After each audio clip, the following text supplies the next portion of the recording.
All right, Spill here. Here's my thoughts on the 2024-2025 World Darts Championship, round one and round two. And I'll get into some round three predictions and my round three bets. And I didn't do too bad in the first two rounds, so hopefully I do good in the third round. But let me take a little bit of a moment to talk about the first two rounds. First of all, I thought that the quality so far has been not good. 38 of the 48 first round matchups, 38 of the 48 players in the first round didn't average over 90. That's typically what a PDC Tour average would be. A PDC Tour floor tournament average would be 91, 92. They're going to 128.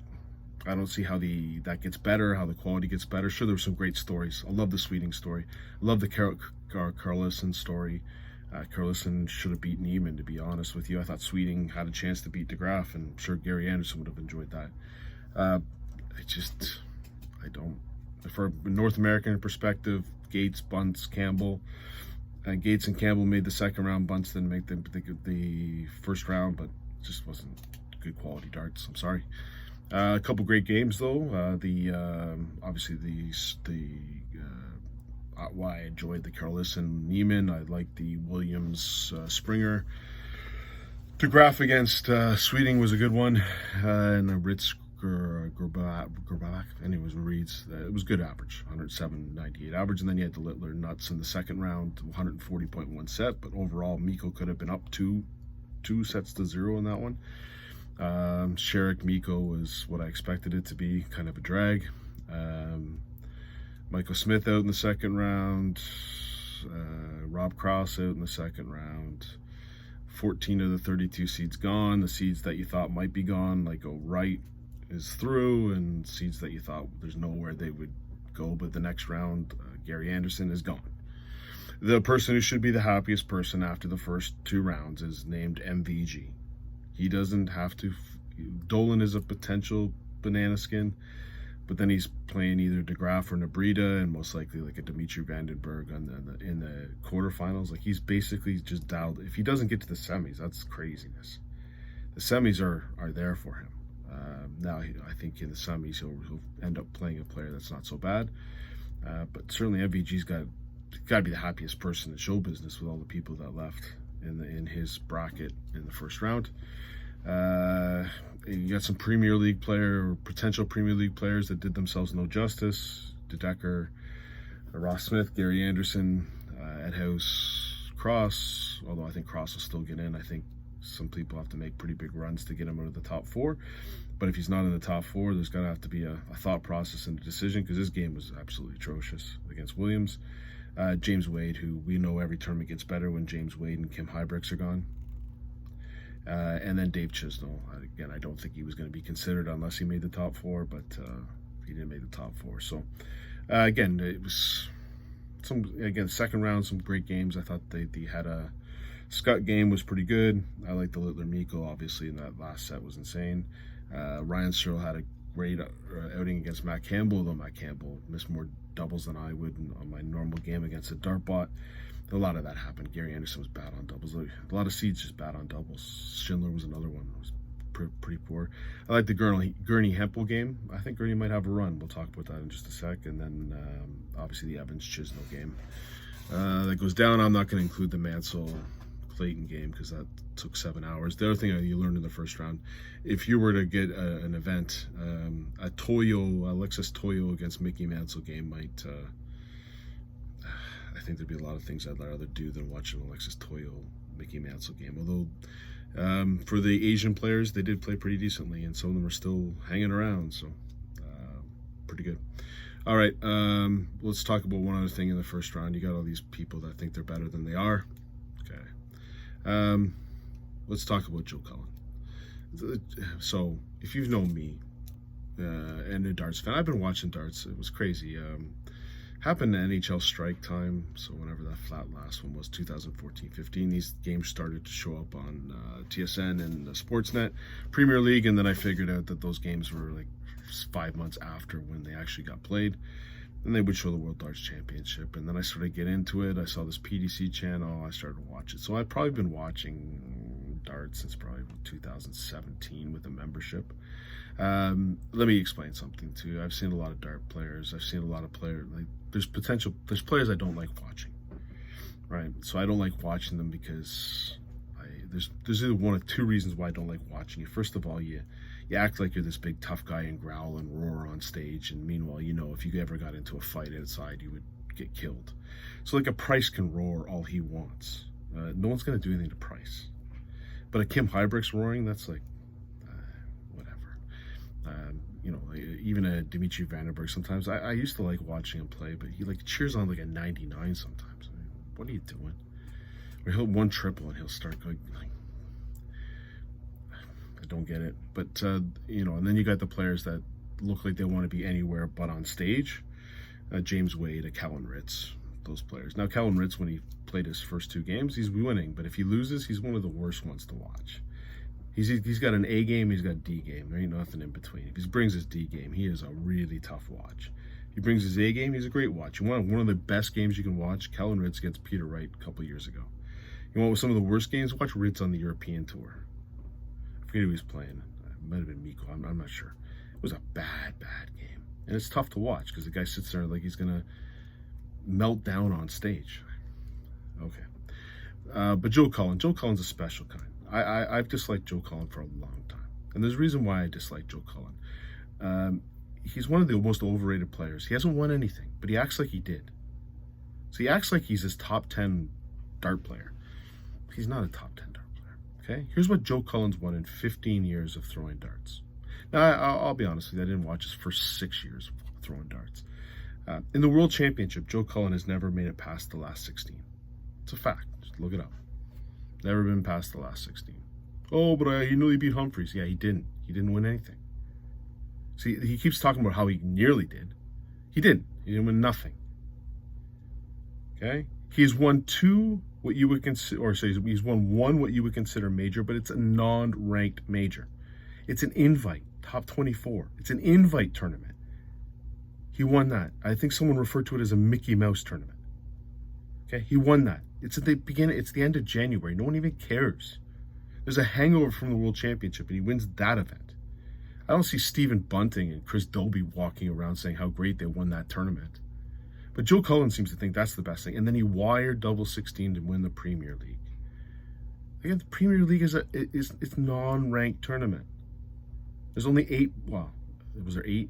10 players in. I forget which year I think it was 8. Yeah, 8 players. And you got to the final. And you only got to the final because I think you played Johnny Clayton in the semis and he didn't show up. So he's also played over 100 European tours. He's won 3. Like, his percentage is less than 3%. He's played over 30 times 15 PDC world floor events. He's won 7. This guy's walking around like he's like top 8 player in the world. You're not even close to the top 8. Like, that's the worst, when you think you're good and you're not. So he comes off stage, or he does a little interview with someone on stage. Like, you're lucky to be on TV, bud. You're a nobody. You're a dart player. Have some friggin' couth. Oh, because you're mad because the bookies had another guy rated? You know the other guy rated that was against you? Was averaging, like, top 10 average for the year. You're in the bottom. You're less than 90. And you're surprised that someone was actually favored to beat you. And because they were favored to beat you, the media disrespected you. And because they disrespected you, you walk off. If I'm a media person, when he comes off stage, if he beats Gerwyn Price, don't be in the room. Let it be an empty room for this little piece of garbage. Now, someone said, oh, well, I think it might be good because he gets his name in the news, whether it's bad or good. No one cares about Joe Cullen. You know what? I'm going to be going to the U.S. Darts Masters again at the end of, I think it's now end of June. It was end of May last year.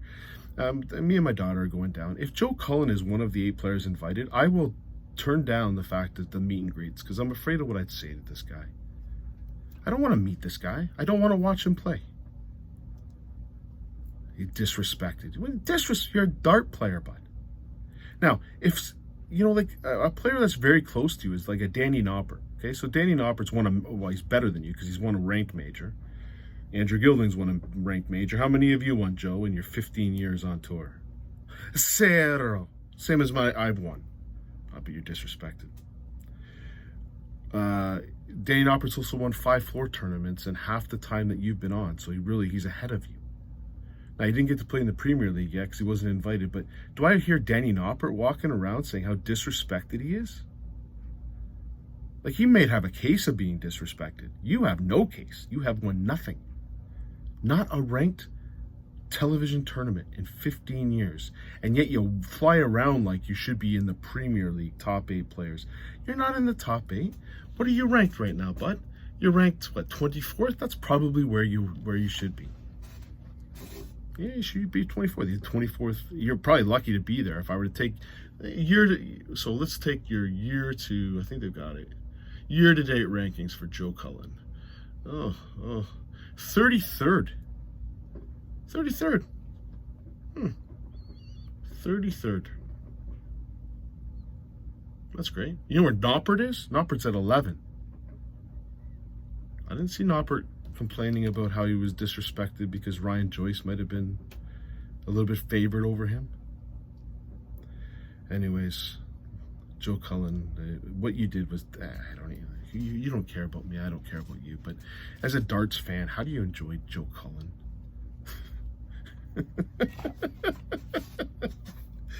Oh, I'm not, anyone will talk to me. Chris Dobie and Joe Cullen are the 2 most overrated players. The good thing about Dobie is I don't hear him complain all the time. Dobie won one of those Mickey Mouse tournaments too. He's won some, I think he won 4 or 3 PDC floor tournaments and then lost in the first round of the PDC World Championship to Nathan Aspinall. I didn't see him complaining that he's playing Nathan Aspinall in the first round. I don't see Dobie complain. He bottles everything. That's pretty much what happens with Dobie. Maybe this year he won't bottle everything. He's got kind of a nice run that he can get on if he beats Josh Rock. I don't see him complain about how disrespected he is. Joe Cullen, I'm disrespected because Wessel Nyman's been playing better than me this year and was ranked over me. And the media gives me no respect. They don't give you respect because you're an a-hole, bud. So again, media, what you do is if he does beat Gerwyn Price, don't show up. Leave the room open. Let him sit on a mic by himself. That's how you teach him. We'll see if he likes that. Yeah. Anyways, here's my picks for the round 3. I've got Damon Hedda over Luke Woodhouse 4-2. I've got Gurney and Clayton. I think this will be a barn burner. I think we're going full sets, and I think it's going to be an enjoyable game tomorrow morning for us in Canada, the afternoon in the States. So I like Gurney 4-3 over Johnny Clayton. Bunting over Asma. That's going to be a tough watch. I think Bunting's just got too big of a game. I don't think Bunting can ever run away with the game. He likes to bring everyone into every game he's in. But I like Bunting to win this one 4-2. Is Bunting disrespected, by the way? Yeah, is he disrespected? Okay. Gerwyn Price against the disrespected Joe Cullen. I cannot believe Price will probably get the cheers in this one after that Joe Cullen nonsense. Like, you disrespect Sky Sports, or some girl comes on stage and you start giving her the gears because a bookie booked you. I don't even have to start on what Joe Cullen comes off looking like. He comes off looking like a poor sod. Anyways, I like Gerwyn Price to win this one, and I will definitely be cheering for him more. 4-1. Peter Wright, Jermaine Wadamina. This could be really good. This could be really bad. This could be a complete blowout for Jermaine Wadamina. I don't know what to do here. Wadamina's not. It looks like his fragility. He used to be very fragile. He seems to have gotten rid of that. He seems to be there, but he hasn't been behind anything. I think it's the first set. Whoever wins that first set, I think that's where this game's going to go. I'll take Peter Wright to win this one 4-3. I'd probably dumb bet. I'm not betting on that one. That won't be part of my parlays. And I like Luke Humphries to destroy Nick Kenny. Nice story, nice complaining about RVB and Peter Wright down near Nick Kenny. Next leg, I'm checked. You got your tour cards. Well done. 4-0 Humphries.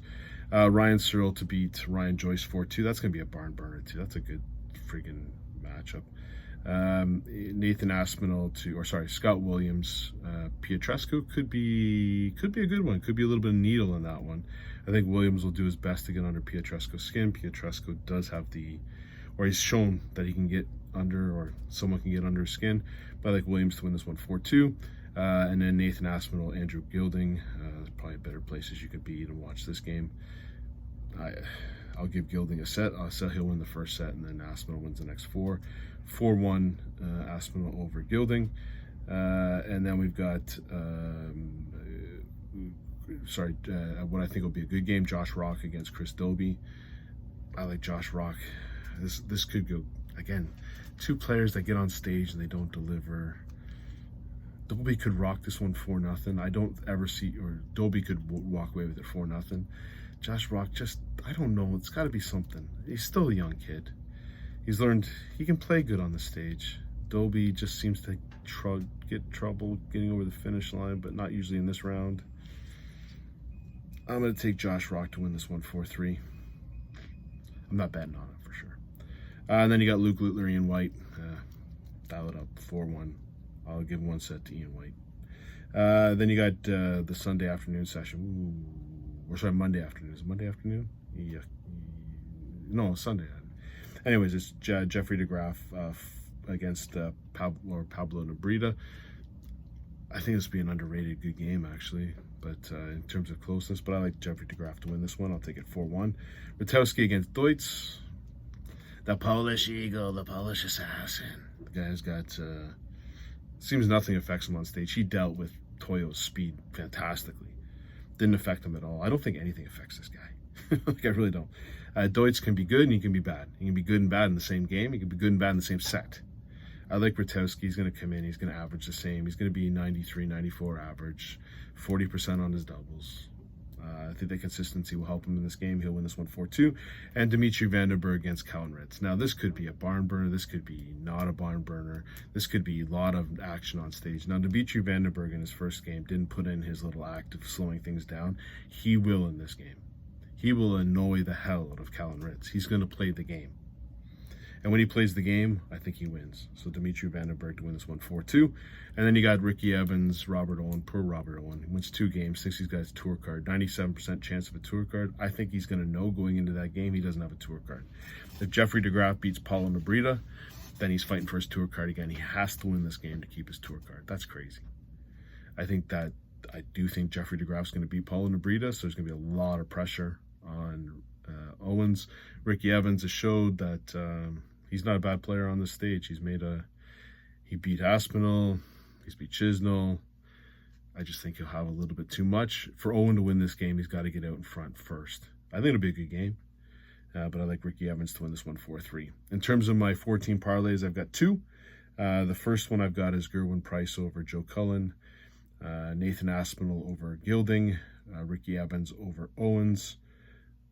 Sorry, not on that one. My apologies. It's Price over Cullen, Aspinall over Gilding, Rutowski over Deutz, and DeGraff over Nebreda, and that pays me back basically about 5 times my money. And then on the next one, I'm taking Daryl Gurney over Johnny Clayton. I'm going to take Scott Williams over Ricardo Petrescu, Ricky Evans over Robert Owens, and Dimitri Vandenberg to beat Callan Ritz, and that one pays nearly back 9 times my money. Hope you enjoy the darts. I'll talk to you again after the round 3. And again, if you can, send a warm welcome letter to Joe Cullen. Tell him Joe Cullen's the best player in darts. Send him an Instagram message. He'll be so excited to see it. Cheers.